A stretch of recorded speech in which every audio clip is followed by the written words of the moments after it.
বিশ্বকাপের ঠিক আগে ব্রাজিলিয়ান সুপারস্টার নেইমারের চোট, তাতে স্তব্ধ ব্রাজিলিয়ান ফ্যানরা। প্রিয় তারকাকে কি শেষ পর্যন্ত পাওয়া যাবে বিশ্বমঞ্চে? সমর্থকদের দুশ্চিন্তা থেকে মুক্ত করতে আধুনিক প্রযুক্তির দ্বারস্থ দলটির মেডিকেল টিম। চোট এড়াতে আমেরিকার মাটিতে নেইমারের পায়ে এবার দেখা যেতে পারে কার্বন ফাইবারের তৈরি এক অবিশ্বাস্য এবং অদৃশ্য সুরক্ষা কবচ।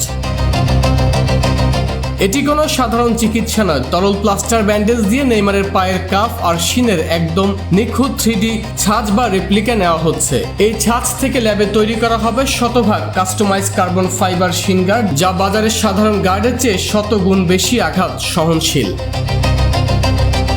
মিশরের বিপক্ষে প্রস্তুতি ম্যাচে নেইমারের খেলার সম্ভাবনা নেই বললেই চলে। তবে চোট পেয়েও মাঠ থেকে বের না হওয়া এবং রেফারির সাথে তর্কে জড়িয়ে পড়া সেই ভয়ঙ্কর জেদি বলে দেয় চতুর্থ বিশ্বকাপে হেক্সা মিশন নিয়ে কতটা ক্ষুধার্ত তিনি।